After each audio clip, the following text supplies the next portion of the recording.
Leo thought buying a crumbling Victorian on Elm Street in Portland, Oregon, was the start of his dream life. But every night, at exactly 2:33 a.m., a single, deliberate knock echoed from inside the walls. As the sound grew louder and more insistent, Leo uncovered a sealed-off room and a horrifying secret that refused to stay hidden. Hello, everyone. Welcome back. Tonight's story is one of the most unsettling yet. Before we begin, I want to know, where are you watching this from? And what time is it there right now? Drop it in the comments below. Alright, let's begin the story. The old Victorian house on Elm Street was a beautiful wreck. It had peeling paint, sagging porches, and a widow's walk that looked out over the entire town of Portland, Oregon. For Leo, a history professor and a restorer of antique furniture, it was a dream. He saw past the decay and imagined the stories the house could tell. He spent his life working on things that were old and broken, and this house felt like his greatest project yet.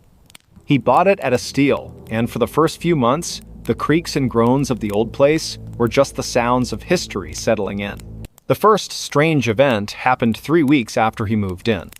He was in his study, a room with a large bay window and walls lined with books, when he heard a sound. A quiet, rhythmic tapping.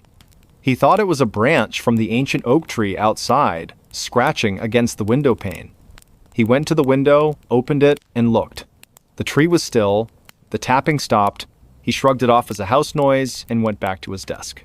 The next night, it was louder. He was in the kitchen making tea when the tapping began again. It seemed to be coming from the wall behind the stove. He pressed his ear against the cold plaster. The sound was faint, but clear. It was a single, gentle knock. Knock. Then, a pause. Knock. He pulled back, a cold shiver running down his spine. It was a human sound, not a settling beam or a scurrying animal. It was too deliberate, too rhythmic.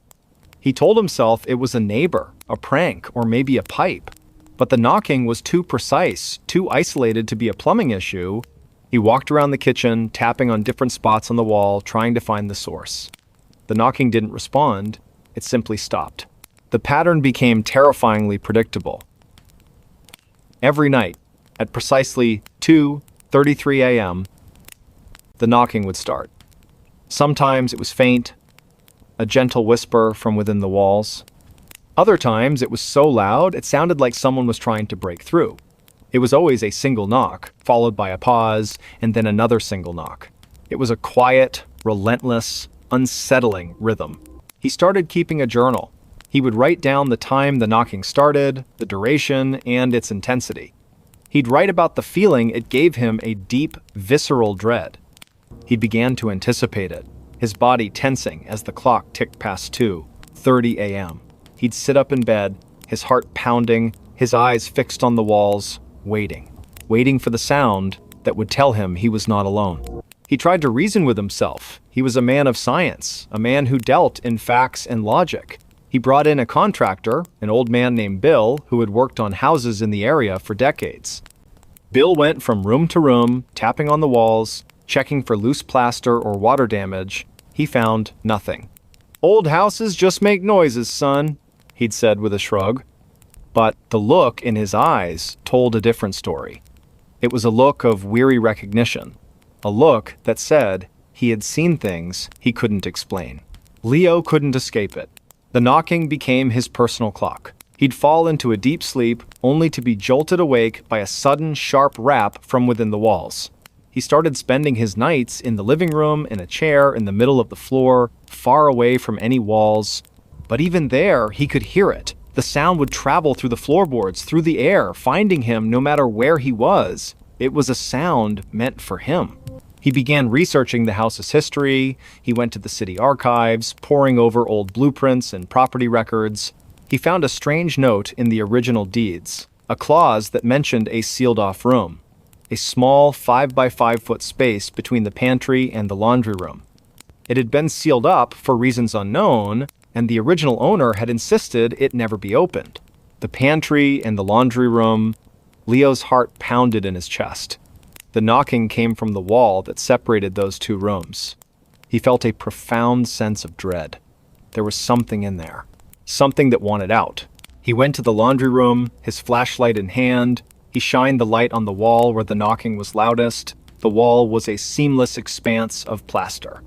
There were no cracks, no lines to indicate a hidden door, but as he ran his hand over the surface, he felt a faint, cold spot, a patch of wall that was colder than the rest. He pressed his ear against it. Nothing. The knocking would only come at 2:33 a.m. He waited for the clock to strike the appointed hour. He sat in the laundry room, his back against the opposite wall, his eyes fixed on the cold spot.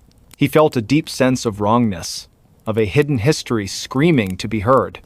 The clock ticked closer. He held his breath. 2:32 a.m. The air grew heavy. The silence in the house was absolute. Even the gentle hum of the refrigerator in the kitchen faded into nothingness.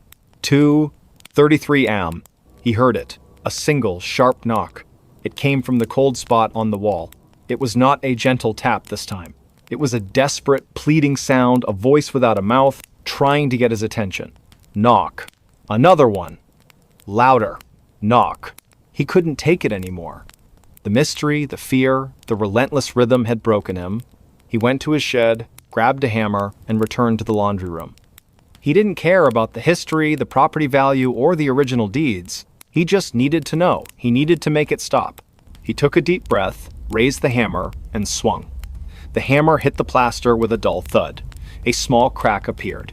He swung again and again, the plaster shattering, revealing the lath and plaster beneath. He kept hitting, tearing the wall apart, until he hit a piece of wood. It was an old piece of wood, but it was solid. He hammered away at it, his arms aching, his mind a feverish blur of fear and determination. He kept going, until he had torn a hole big enough to see inside. He shined his flashlight into the darkness. The space was a small, dusty closet. There was a single small chair in the middle of the room. On the seat of the chair, sitting perfectly still, was a doll. It was a little boy doll, dressed in old-fashioned clothes, with porcelain skin and painted blue eyes.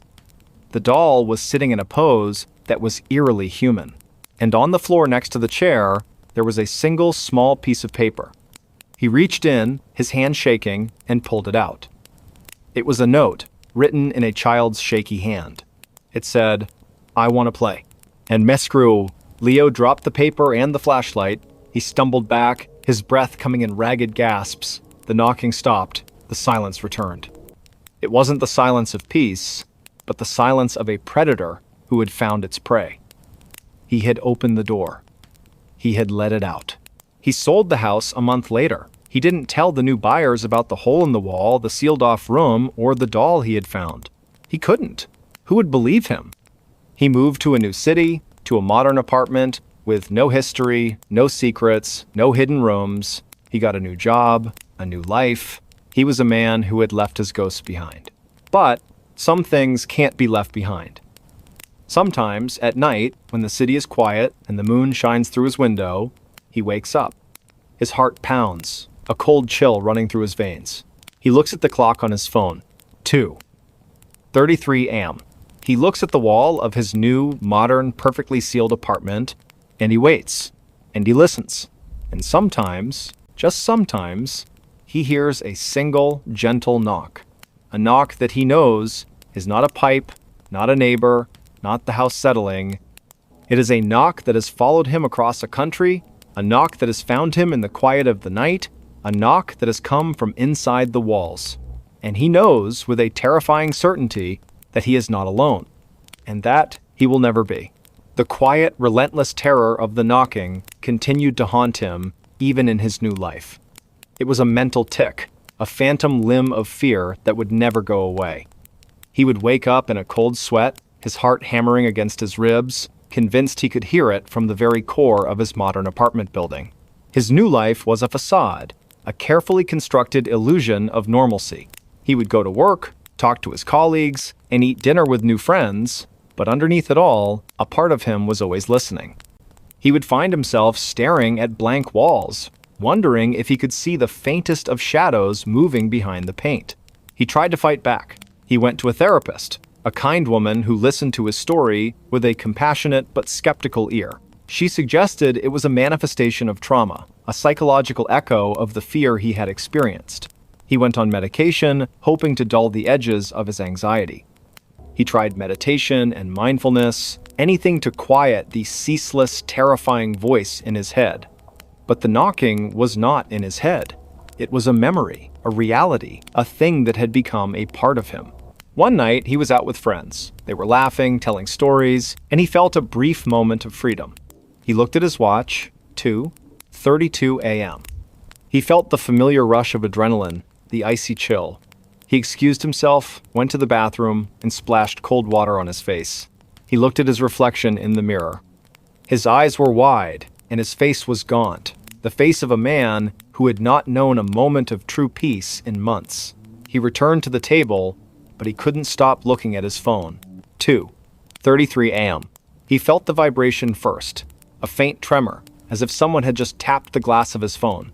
He looked down at the screen. There was a text message, a new number, a number he didn't recognize. He opened it. "You left me alone!" He dropped the phone, his hands shaking. His friends looked at him, their laughter dying on their lips. "Leo, what's wrong?" one of them asked. He didn't answer. He just stared at the phone on the table, the terrible words glowing in the dim light of the restaurant.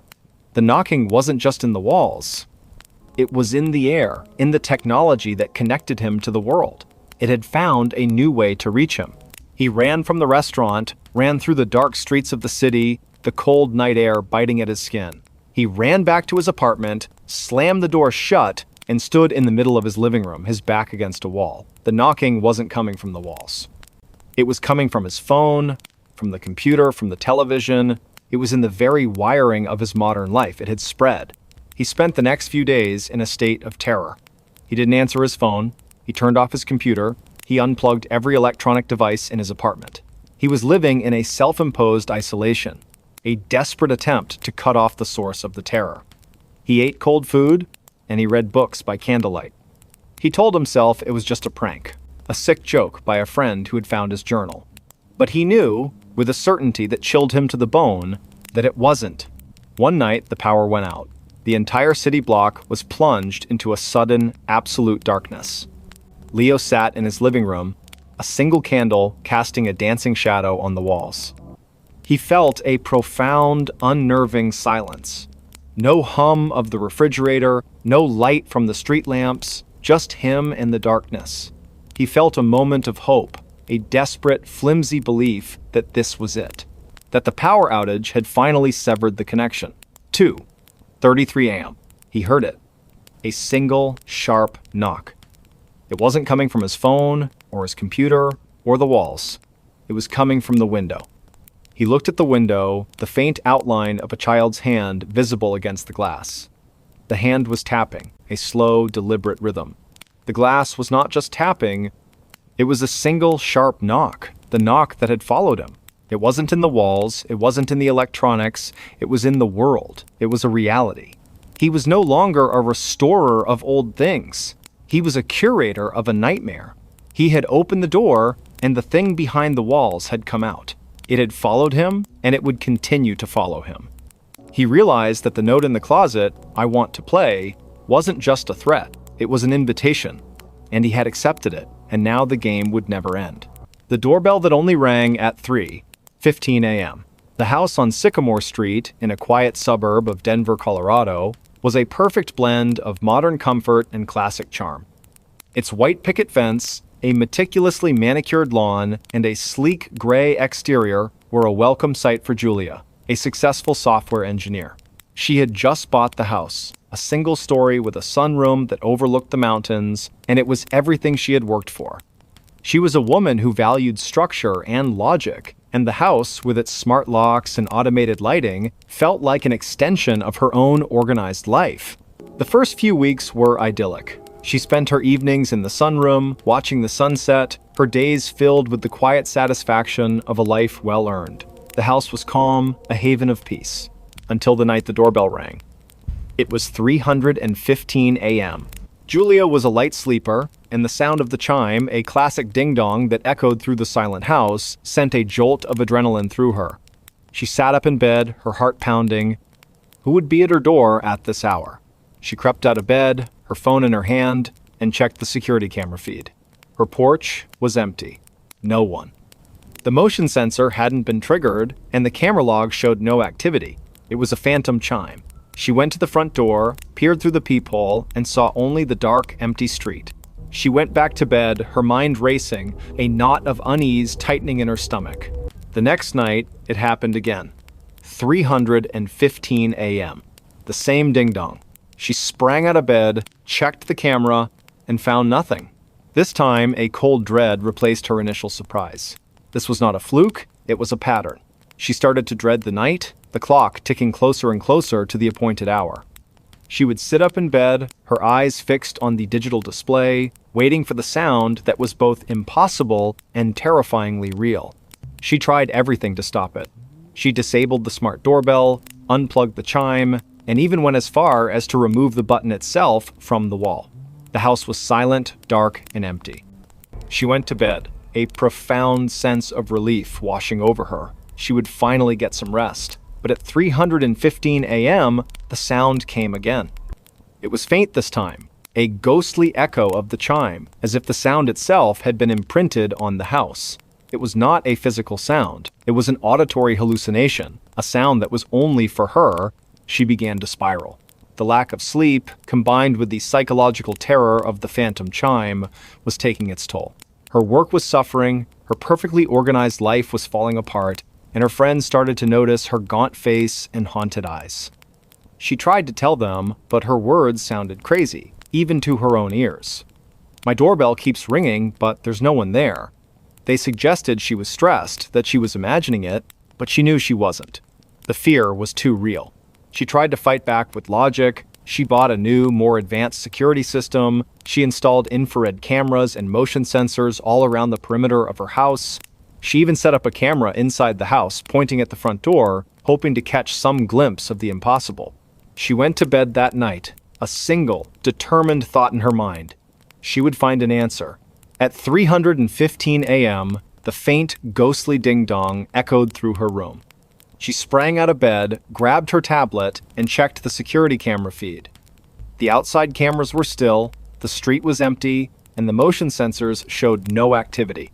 She switched to the inside camera, and her blood ran cold. The camera showed her front door, perfectly still and unremarkable. But as she watched, she saw a faint indentation appear on the surface of the wood, a small, circular impression, as if an invisible finger were pressing the now absent doorbell button. It was a phantom touch, a contact that was only visible to the camera's eye. The indentation lingered for a moment, and then faded. The phantom chime had been the sound of an invisible visitor, an impossible presence that was trying to get into her house. Julia's mind reeled. This was not a hallucination. This was real. She was being haunted. But why? What did it want? She went back to the footage, pausing it, zooming in on the circular indentation. It was a perfect circle, a small, silent ring of pressure on her door. It was a persistent, patient, and terrifying attempt to get her attention. She had lived in this house for weeks, and this thing had been there all along, waiting for the opportune moment, for the dead of night, to announce its presence. She couldn't stay. She put the house on the market, desperate to escape the phantom chime and the invisible visitor. She packed her belongings with a frantic energy, throwing things into boxes without care. She just needed to be out. She needed to be gone before the next night. The house sold quickly, and she moved into a high-rise apartment in the city, a place with a doorman and security cameras on every floor. She felt a profound sense of relief as she settled in. The city noise was a comforting blanket, a constant, predictable sound that kept the silence at bay. She slept soundly for a week, and then two. She started to believe she had escaped. But some things can't be escaped. Sometimes a haunting is not about a place, it's about a person. One night, she was having a restless dream. A dream of a long, dark hallway and a ringing sound in the distance. She woke up with a jolt, her heart pounding. The clock on her nightstand read 3:15 a.m. A profound, icy coldness filled her room, seeping into her skin. She heard a sound, a faint, impossible ding-dong. It was not coming from her doorbell. It was coming from inside her phone. A ghostly echo, a notification sound she had never heard before. She looked at her phone. There was a notification on her calendar. It said, "Time to open the door." Her mind went blank with terror. It had followed her. It had found her. It was not the house. It was her. The doorbell wasn't meant for the house. It was meant for her. It was a silent, persistent knock on her soul, a plea for her to let it in. She looked at the door of her apartment, a solid, modern, locked door. She imagined the circular indentation on the surface of the wood, the invisible finger pressing against it, patiently waiting for her to respond. She knew she couldn't run anymore. This wasn't a problem she could solve with technology or logic. This was something ancient, something that had found her for reasons she couldn't fathom. She had to face it. That night, she made a decision. She would open the door. She sat in a chair in her living room, her eyes fixed on the clock on her phone. She felt the coldness, the familiar dread. The clock ticked closer to 3:15 a.m. She took a deep breath.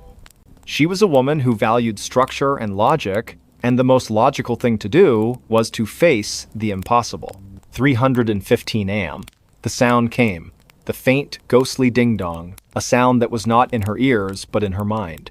She stood up, her legs shaking, and walked to her front door. She took a deep breath, and with a hand that was surprisingly steady, she unlocked the deadbolt. She turned the knob and slowly, deliberately, pulled the door open. The hallway outside was empty.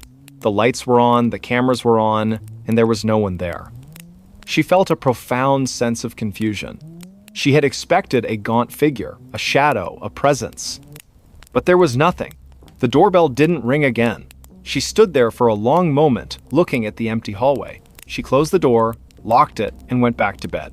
She slept soundly for the first time in months. She had faced her fear, and it had vanished. She woke up the next morning, feeling a sense of peace and liberation she had never known. She thought about the phantom chime, about the ghost that had haunted her. It was over. She was free. But some things are not that simple. As she was getting ready for work, she noticed something strange on her left hand. On her ring finger, a small circular impression, a faint, ghostly bruise, as if an invisible ring had been pressed onto her skin. She tried to rub it off, but it wouldn't fade. It was a permanent mark, a silent souvenir of the night she had opened the door. She looked at her hand, and she felt a sudden, deep sense of understanding. It wasn't about a door. It was about a commitment. She had invited it in. She had accepted its presence. The doorbell was not a request to enter. It was a symbol of a promise. She had been chosen. And the phantom chime had been the sound of an unseen ceremony. She was now bound to the thing that had haunted her, a partner in a haunting she had no memory of. And sometimes, when she's alone and the city is quiet, she looks at her hand, at the faint, circular bruise, and she hears it, a soft, gentle knock. A knock that is not a chime, but a promise. A knock that has followed her and will continue to follow her for the rest of her life. She is not just a homeowner anymore, she is a bride to a ghost. And the phantom chime was the sound of her wedding bells. Why his bedroom window was always unlocked in the morning. The apartment on the third floor of a pre-war brownstone in Brooklyn was a classic New York City find. High ceilings, hardwood floors that groaned with every step, and large windows that looked out onto a quiet, tree-lined street. For Ethan, a young architect, it was a dream. He had moved there for the space and the light, a welcome change from the cramped studio he had occupied for years. He meticulously arranged his furniture, set up his drafting table by the window, and settled into a life of predictable, quiet solitude. The first strange occurrence was so subtle he almost missed it. He was a creature of habit, and his morning ritual never varied. He would wake up, get a cup of coffee, and then go to his bedroom window to look at the street below. One morning, as he opened the blinds, he noticed his window was unlocked. He distinctly remembered locking it the night before. He was a stickler for security, a habit ingrained from years of city living. He shook his head, thinking he must have been tired, and locked it again. It happened the next day, and the day after that. Every morning, without fail, the window would be unlocked. He started to take it more seriously. He would double-check the lock before getting into bed. He would even take a picture of it with his phone, the lock firmly in place, the brass bolt slid securely into the frame. In the morning, he would check the photo and then look at the window. The photo would show the window locked, the window would be unlocked. He couldn't explain it. He was a rational man, a man who believed in cause and effect. He considered every possibility. Was it a draft? A faulty lock? He took the lock apart, cleaned it, and reassembled it. It worked perfectly. He even installed a secondary lock, a simple latch, at the top of the window frame. He would lock both of them, and in the morning, both would be unlocked. It was a maddening, impossible reality. The feeling of dread began to seep into his life. He was no longer just annoyed, he was terrified.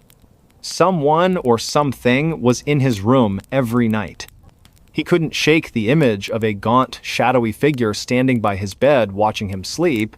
He had no proof, no other evidence of an intrusion. The apartment was pristine in the morning. Nothing moved, nothing missing, just the open window. He bought a motion-activated camera, a small, discreet one that he placed on his dresser, pointing directly at the window. He was so nervous that night he barely slept, waking up at every creak of the floorboards. In the morning, he checked the camera. The video showed him getting into bed, the room falling silent. He fast-forwarded through the footage, watching himself sleeping peacefully. Then, at 2:47 a.m., he saw it. The camera's red light flickered on, the window was in the frame, and he saw, with a gut-wrenching certainty, the lock on the top latch slowly, silently slide out of place. A moment later, the main lock followed, the brass bolt retracting with an almost imperceptible click. The window itself did not move. It was as if an invisible hand had reached out and unlocked it.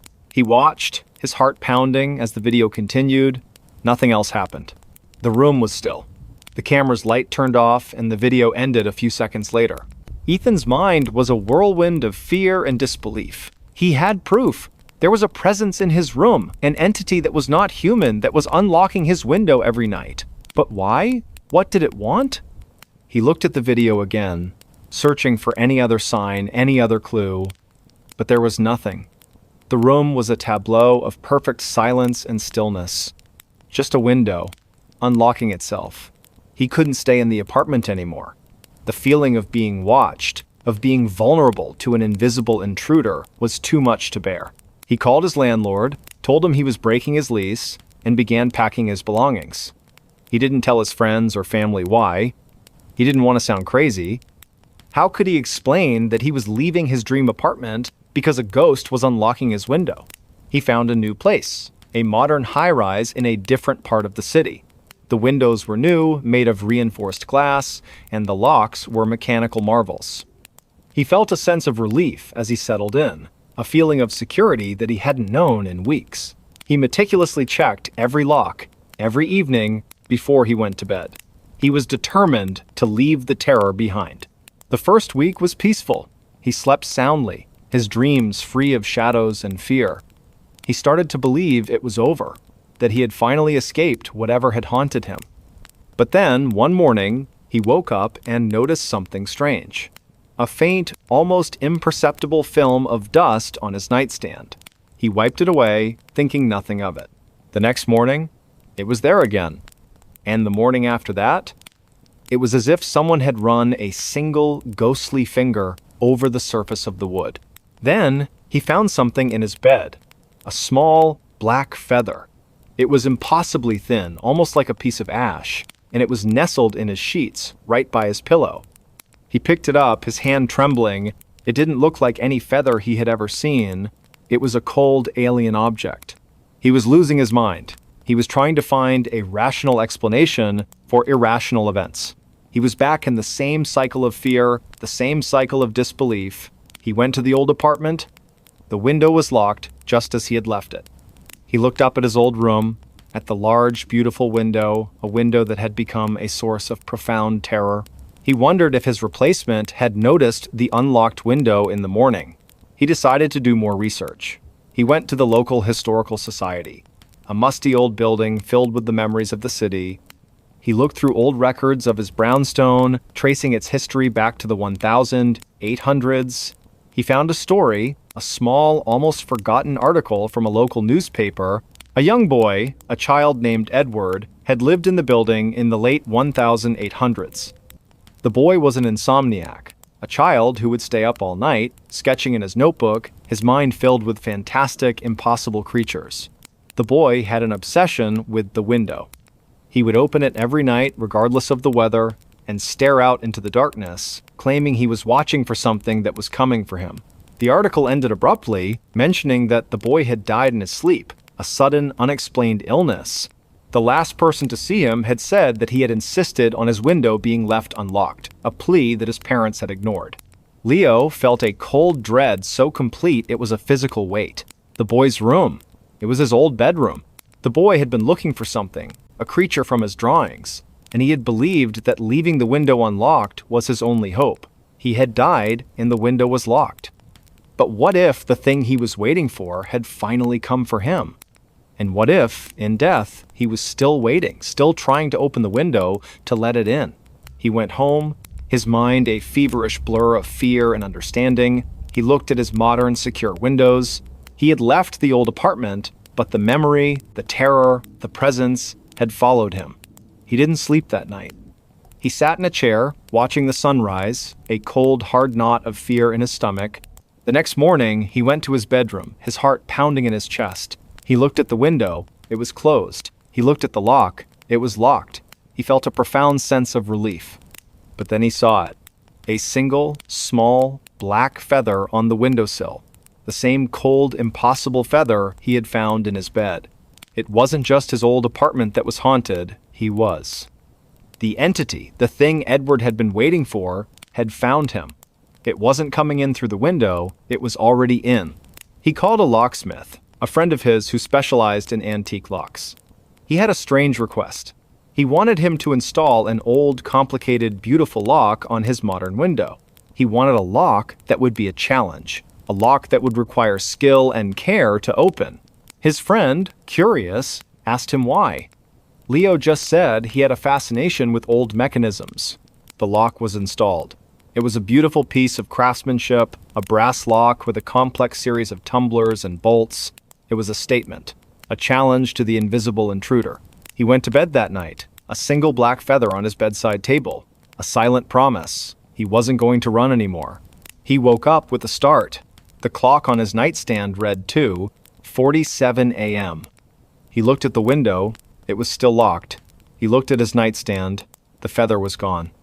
He felt a deep, profound sense of terror. It was no longer a game of unlocking windows. It was a game of possession.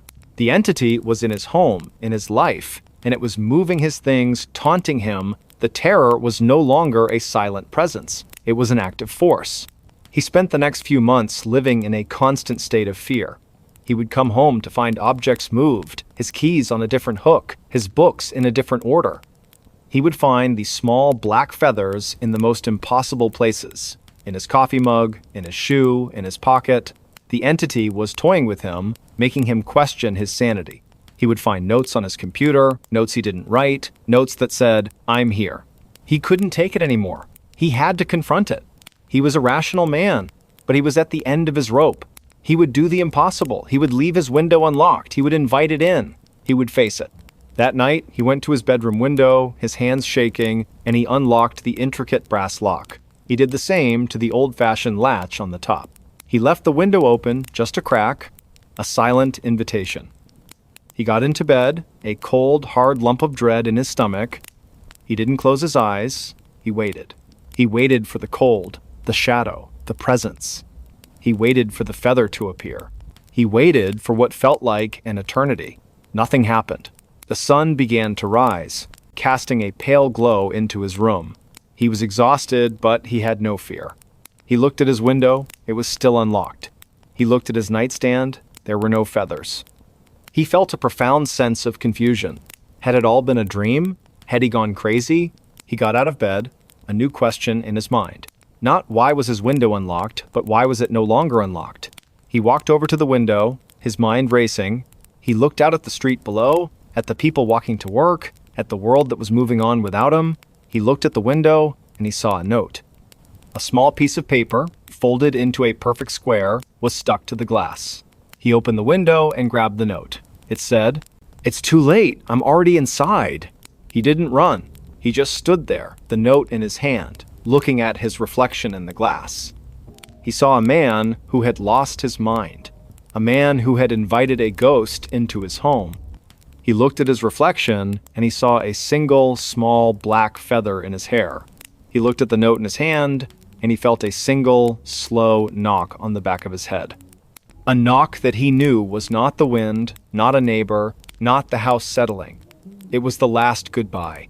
It was the last time he would ever feel alone. He woke up and realized someone had tucked him in.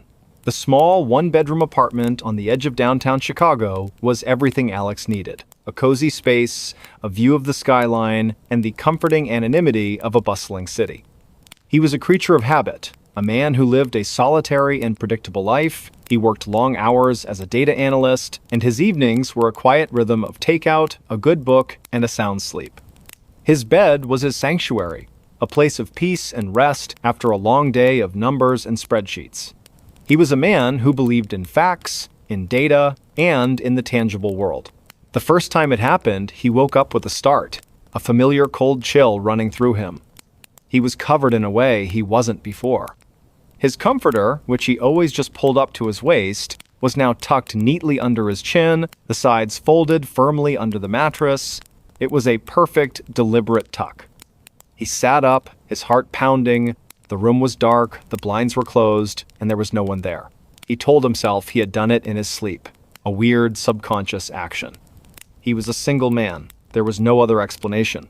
He was just tired. He pulled the covers off, untucked the corners, and went back to sleep. The next morning, it happened again. The comforter was tucked neatly under his chin, the sides firmly secured. This time, he was more than just confused. He was unsettled. He lived alone. The door was locked, the windows were sealed. He had no pets. He spent the entire day at work in a state of unease, his mind replaying the image of the perfectly tucked blanket. He couldn't shake the feeling of an unseen presence in his bedroom. That night, he decided to do something about it. He bought a motion-activated camera, a small, discreet one, and placed it on his nightstand, pointing directly at his bed. He wanted proof. He wanted to see himself, in the middle of the night, tucking himself in like a child. He went to bed, a cold, hard lump of dread in his stomach. He didn't sleep well. He woke up at every creak of the floorboards, every distant siren, convinced he would catch the culprit in the act. But he never saw anything. In the morning, he checked the camera footage. He fast-forwarded through the video, watching his sleeping form, the slow rise and fall of his chest. He watched for hours, his eyes glued to the screen. At 3:17 a.m., the camera's red light flickered on. He was sleeping soundly. The blanket was just over his waist, as he had left it. Then he saw it. A faint shadow, a fleeting ripple of air, seemed to pass over his bed. The comforter, without a single visible hand to guide it, slowly began to move.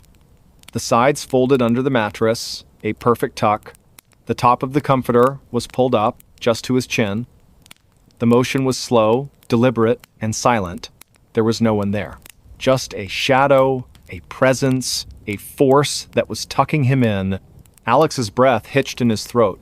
He went back to the footage, watched it again and again, hoping it was a glitch, a trick of the light, but it wasn't.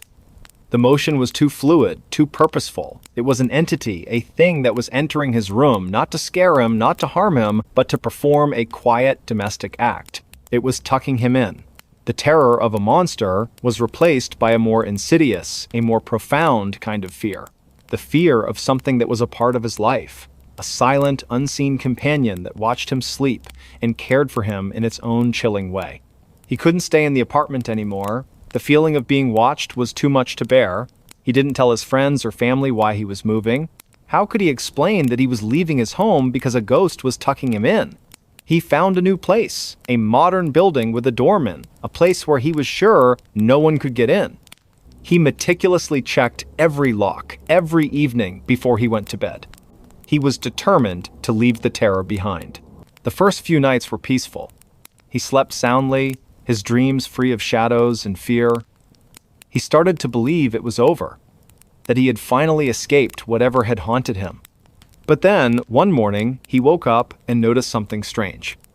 a faint, almost imperceptible circular impression on his pillow, as if a head had been rested there.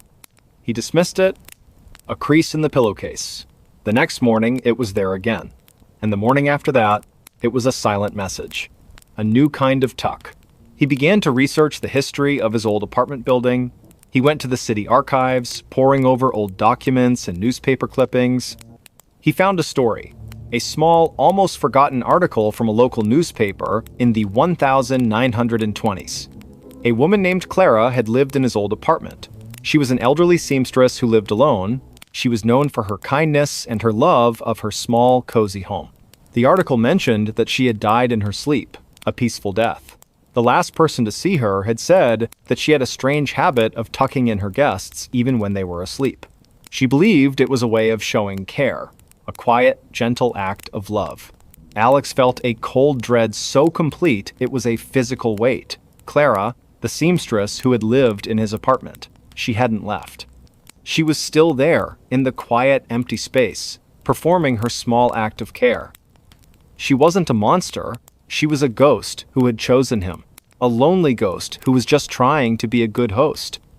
The thought was somehow more terrifying than any demon or ghoul.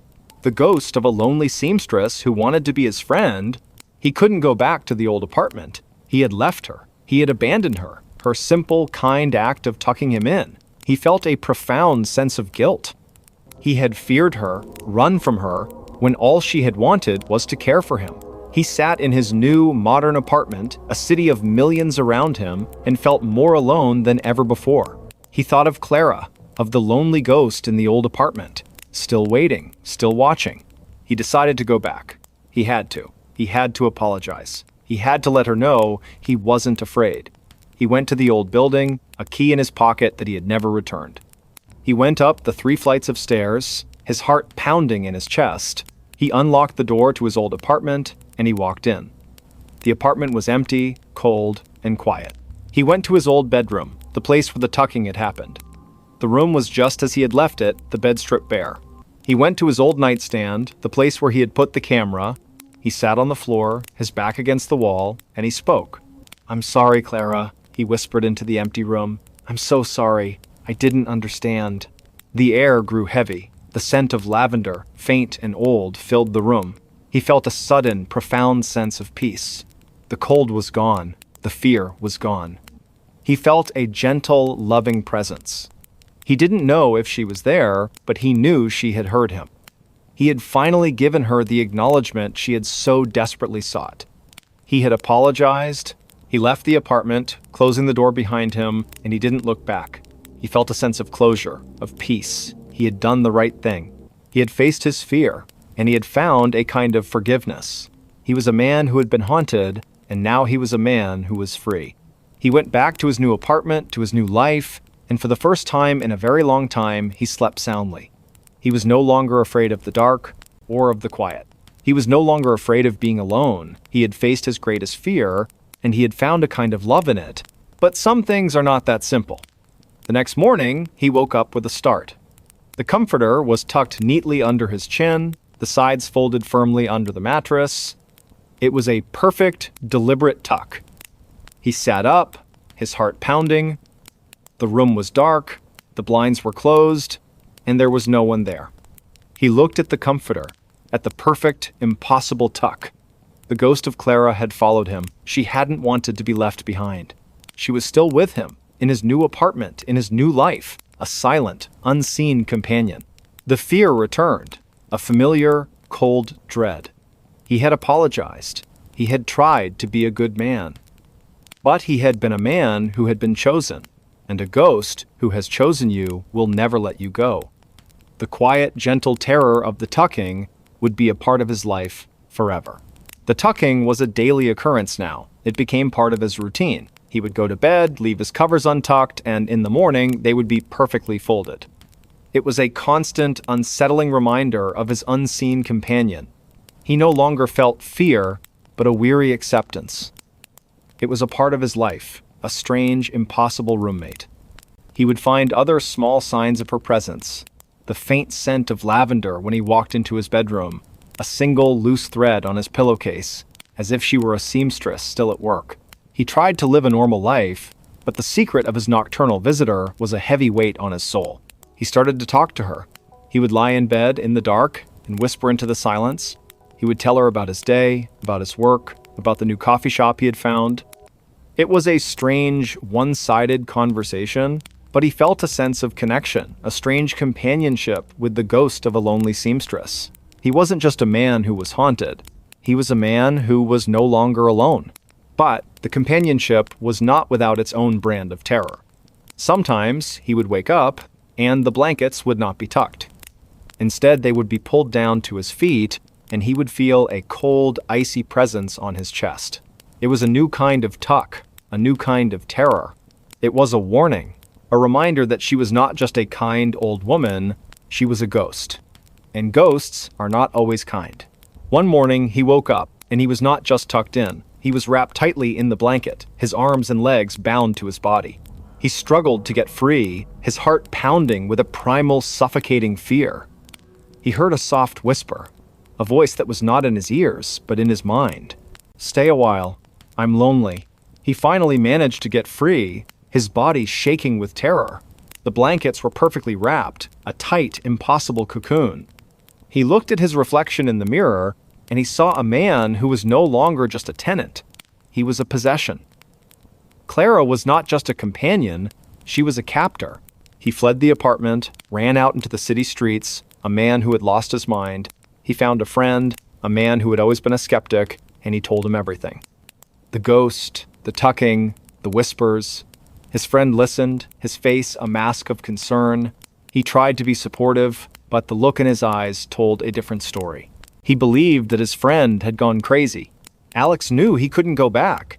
He couldn't go back to the apartment, to the woman who was trying to love him to death. He lived on the streets for a week, sleeping in parks and bus stations, a man with no home, no peace, no sanity. He was a fugitive from a ghost. One night, he was huddled in an alley, the cold Chicago wind biting at his skin. He felt a soft hand on his shoulder. He looked up, and he saw a woman. She was an old woman with a kind face and gentle eyes. She was holding a blanket. "You must be cold," she said, her voice soft and full of concern. She put the blanket around him, and gently, carefully, she tucked him in. He looked at her, and he saw a face that was both familiar and alien. It was the face of Clara.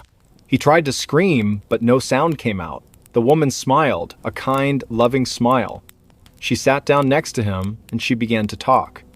She told him about her life, about her home, about her love for her work. She talked, and he listened.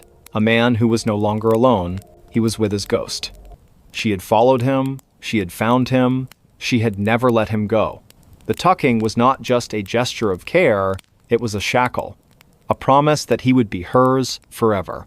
She checked her phone footage and saw herself awake. The small apartment in Austin, Texas, was a testament to Amelia's love for order. Every book on the shelf was alphabetized, the throw pillows on the couch were always perfectly fluffed, and the kitchen counters were perpetually clear. Her life was a carefully curated sequence of events, a calm and predictable rhythm. She was a freelance graphic designer, and her days were spent in the quiet company of her monitor, a cup of green tea, and her dog, a sleepy beagle named Barnaby. Her nights were a different story. For the past few weeks, sleep had become her enemy. She would wake up in the middle of the night, a profound and unsettling chill running through her, with no memory of what had disturbed her. The first few times, she dismissed it. A bad dream, a strange noise from a neighbor, the natural restlessness of a person under a bit of stress, but it started to happen every night. Always around 3:00 a.m. She would sit up in bed, wide awake, her heart pounding, her mind a blank slate. The strange awakenings started to take their toll. She was perpetually exhausted, her focus at work was suffering, and the lines of her carefully ordered life were beginning to blur. Her friends joked that she needed a sleep mask and some lavender oil. Her doctor suggested a change in diet and more exercise. Nothing worked. The sense of profound unease persisted, a cold, sharp dread that would hit her the moment her eyes opened in the pre-dawn darkness. One morning, she woke up with an idea. It was born of desperation and a need for proof. She would record herself sleeping. It was a simple solution. She would set up her phone on a small tripod at the foot of her bed, start the video recording, and in the morning, she would have her answers. Maybe she snored. Maybe she thrashed around in her sleep. Maybe a neighbor's loud music was the culprit. Anything was better than the quiet, terrifying unknown.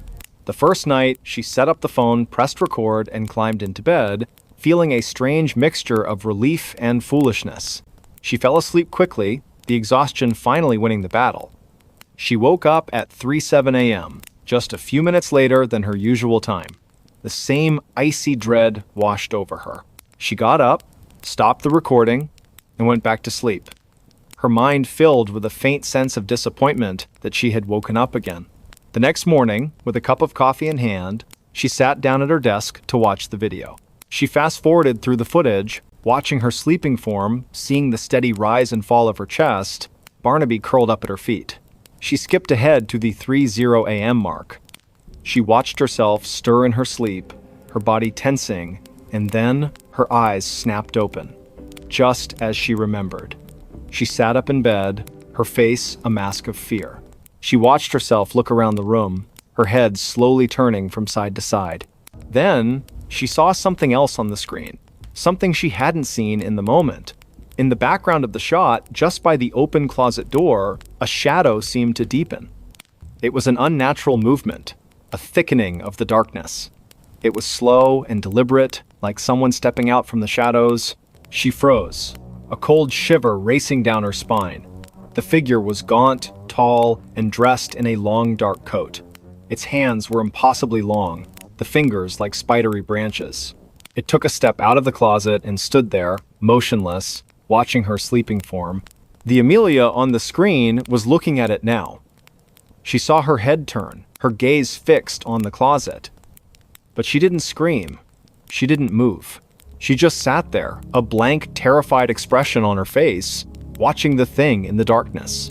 The figure in the coat raised one of its long arms, and slowly, gently, it waved. A single, slow motion, like a farewell. Then it simply faded into the darkness, the space where it had been returning to normal. Just as the figure vanished, the Amelia on the screen shuddered, and her eyes, now filled with tears, looked down at her lap. A few seconds later, she reached for her phone, and the video ended. Amelia's mind was reeling. This was not a nightmare. This was real. She was not waking up on her own. Something was waking her up. Something that was waiting in her closet, watching her. She didn't know what it was. She didn't want to. She went back to the footage, pausing it, zooming in. The image was grainy, but the features were undeniable. The gaunt face, the impossibly long limbs, the dark coat. It was a thing of nightmares, come to life in her quiet, orderly apartment. She tried to rationalize it. A glitch in the camera? A trick of the light? But the movement was too fluid, too purposeful. It waved at her. She watched the motion again and again, her stomach churning with nausea and dread. She called a friend, but her words sounded crazy, even to her own ears. "I saw a monster on my phone," she said, her voice cracking. Her friend tried to be supportive, but she could hear the confusion and concern in her tone. She spent the next few days in a fog of fear. She couldn't sleep, she couldn't work. The fear was a constant, heavy presence. She went to the police. They listened patiently, their faces a mix of politeness and skepticism. They suggested she see a counselor.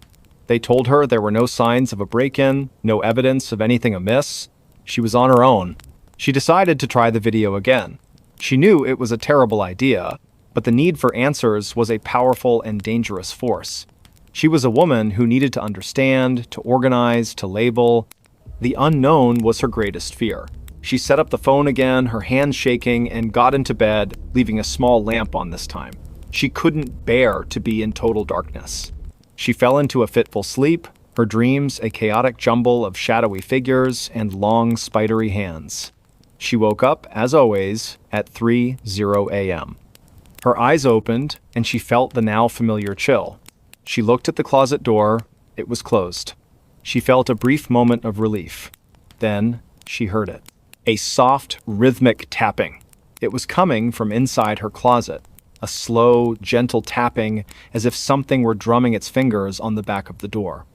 The sound was not loud, but it was so deliberate, so unnatural that it was 1,000 times more terrifying than a scream. She watched the closet door, her eyes wide with fear. The tapping stopped. Then she heard a faint, scratching sound. It was coming from the floor, just beneath the door. She watched as a small, thin, black object slid out from under the door. It was a piece of paper, folded into a perfect square. It was pushed all the way out into the middle of the floor, and then the scratching sound stopped. She was too terrified to move, to breathe. She waited until the first light of dawn broke through her window. The terror had given way to a quiet, cold determination. She got out of bed, her body stiff with fear. She went to the paper and picked it up. Her hands were shaking so badly she could barely unfold it. Inside, there was a single sentence, written in a spidery, unsettling script. "I miss our conversations." Her mind went blank. Conversations? What conversations? She didn't remember any conversations with a shadowy figure. The thought was horrifying. She had been awake. The video had shown her. But she had no memory of it. The thing in her closet was waking her up and speaking to her, and then somehow making her forget. It was more than a presence.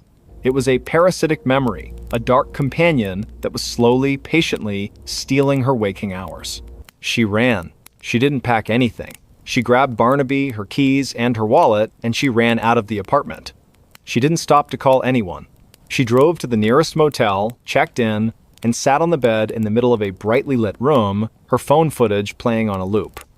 She watched herself, her sleeping self, a quiet, unsuspecting prey, and she watched the shadowy figure, a patient predator, waiting for her to wake up.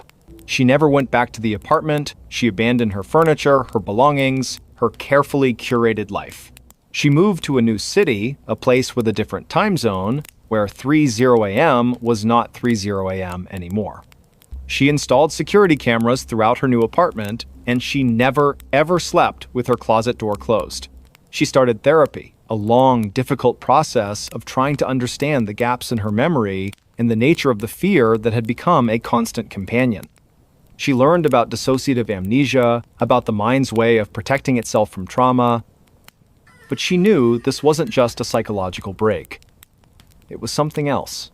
Months turned into a year. She was beginning to heal. She had a new job, new friends, a new rhythm. The terror had receded, replaced by a quiet, lingering vigilance. The memory of the figure in the coat was a dull ache in the back of her mind, a scar from a wound that would never fully close. She still sometimes woke up in the middle of the night, a cold dread in her stomach, but she would check her phone, the time would be a random number, and the fear would subside. She told herself she was okay. She told herself she was safe. Then, one night, she was having a restless dream, a dream of a long, dark hallway and a gaunt figure waiting at the end. She woke up with a gasp, her heart pounding. The clock on her nightstand read 3:00 a.m. A profound, icy coldness filled her room, seeping into her skin. Barnaby, who was sleeping at the foot of her bed, suddenly sat up, his ears twitching, and he began to growl, a low, guttural sound. He was looking at the closet door. It was closed. A single, small piece of paper slid out from under the door, unfolding as it went. It was a perfect square. It came to rest in the middle of her floor. Her breath caught in her throat. She looked at Barnaby, and he was still growling, his eyes fixed on the paper. She was terrified, but a new feeling, a feeling she hadn't known before, was rising within her. It was a cold, quiet anger. This thing had stolen her peace, her home, her memories. It had chased her across states. She wasn't going to run anymore. She got out of bed, her legs trembling, but her resolve firm. She walked over to the paper, and with a hand that was surprisingly steady, she picked it up. She unfolded it and read the words, written in that same spidery, unsettling script. "You can't outrun me." She looked at the closet door. "I know," she whispered into the darkness, her voice filled with a strange new power. She crumpled the paper in her hand and threw it in the trash. She went back to her bed and lay down, her heart still pounding, but the fear was different now. It was no longer a terror that paralyzed her. It was a challenge. She had been a victim for too long. She had been running. But what would happen if she stood still? She didn't know, but she was finally willing to find out. She would stay in this apartment, she would find out what this thing was, what it wanted, and she would fight it. She wasn't going to let it steal another minute of her life. She looked at her phone, at her reflection in the dark screen. The woman staring back at her was still afraid. But she was no longer just a victim. She was a warrior. And for the first time in a very long time, she was finally home. She wasn't going to let the shadows win. The stranger who sat at the edge of her bed and vanished. The old farmhouse, set deep in the rolling hills of rural Ohio, was everything Eleanor had ever wanted. A wraparound porch for drinking coffee at sunrise, a stone fireplace that crackled with warmth on cold nights, and a sky so dark with no city lights that the stars looked like a spilled handful of diamonds. She had moved there to escape the relentless noise of her life, to find a stillness she hadn't known since childhood. For a year, the house was her sanctuary. Its creaks and groans were the comfortable sounds of a living, breathing structure. The silence was a blanket she could wrap herself in. Then, the quiet changed. It was subtle at first. A feeling of being watched when she was alone in the kitchen. A cold draft in the hallway, even with every window sealed tight. She brushed it off as an overactive imagination, a side effect of living so far from civilization. She told herself it was just the isolation settling in. But then, one night, she woke up with a start. The digital clock on her nightstand glowed 3:17 a.m. Her breath caught in her throat. She wasn't alone. Sitting at the very edge of her bed, his back to her, was a figure. A man. His posture was slumped, his shoulders bowed, as if the weight of the world was resting on them. He was dressed in what looked like an old, dark suit, frayed at the cuffs, and he was completely still. Eleanor was frozen, a statue of pure terror. She couldn't scream, couldn't move. Her mind raced, grappling with the impossible reality. How did he get in? The doors were locked. The windows were secured. She didn't own a dog, so there was no alarm to be triggered. He was just there. She squeezed her eyes shut and then opened them again. He was still there. The silence in the room was absolute, a vacuum where sound should be. She could hear the frantic beat of her own heart, a hummingbird trapped in her chest. She watched the figure, her eyes trying to make out his features, but he was just a silhouette against the faint moonlight filtering through the blinds. She could feel his presence, a cold, heavy weight in the air. He wasn't breathing, not in a way a living person would. There was no rise and fall of his shoulders, just a desolate, unmoving stillness. After what felt like an eternity, he began to move.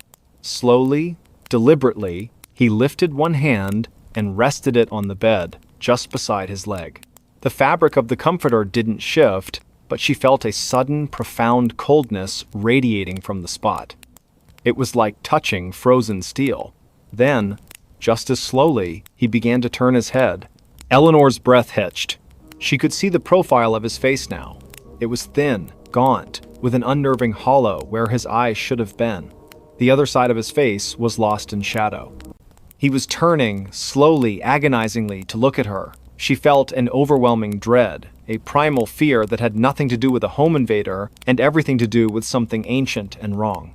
She knew, with a terrifying certainty, that this was not a person. He was facing her now. She could not see his eyes in the gloom, but she felt them. 2 pinpricks of icy malice piercing through the darkness. A shiver of pure dread ran from the top of her head down to her toes. Then she saw his mouth, a long, thin line that curled up into a slow, deliberate, grotesque smile. The smile was not one of mirth or greeting. It was the smile of a predator, of a thing that had found its prey. And just as she felt the scream tear its way up her throat, the figure vanished. Not faded, not dissolved into mist, he simply ceased to be. One moment he was there, a solid form on the edge of her bed, and the next the space was empty. The cold spot on the comforter was gone. The heavy, oppressive feeling in the room lifted, replaced by the familiar, comforting quiet of her farmhouse. But the quiet was no longer a blanket. It was a shroud. She didn't sleep again that night, or the night after. The image of that gaunt face, that predatory smile, was seared into her mind. She tried to tell herself it was a waking dream, a hallucination brought on by stress, but the memory was too vivid, too real. She bought a new alarm system, installed motion-activated lights, and even got a large dog from the local shelter. She did everything she could to feel safe, but the feeling never returned. The man came back. Not every night, but randomly, sporadically. Sometimes a week would pass, and she would begin to think it was over. Then she'd wake up, a sudden, cold dread in her stomach, and see him again. Always at the same time, 3:17 a.m., always sitting at the edge of her bed, his back to her. He never spoke, never moved, except for that slow, terrifying turn. She stopped trying to scream. She just watched, paralyzed by fear, as he turned his head and gave her that awful, empty smile. She became a prisoner in her own home. She would stay up until 4:00 a.m. every night, drinking endless cups of coffee, trying to outlast the visitation. She would fall asleep in the armchair in the living room, with the lights on and the TV playing, but she would always wake up in her bed with a cold chill and the gnawing certainty that he had been there, that he had watched her, and then, at 3:17 a.m., had appeared to sit with her. She began to notice other things.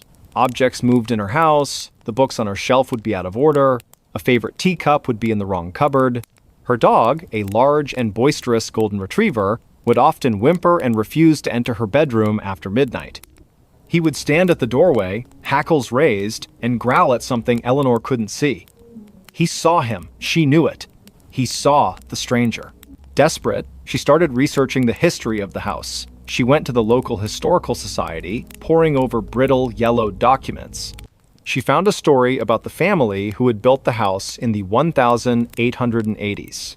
The family, the Andersons, had a young son named Elias, who was an artist. He was known for his beautiful, unsettling portraits, particularly of a gaunt, shadowy figure he called the Watcher. He claimed the figure sat with him every night, watching him paint. The story ended abruptly. Elias was found dead in his bed, an expression of profound terror frozen on his face. The official cause of death was an unknown fever, but the town whispers suggested something else. Eleanor felt a cold dread, so complete it was a physical weight. The date of Elias's death? October 17th, 3:17. The time of her own terrifying visitations. Elias had seen the stranger too. He had painted him, given him a name,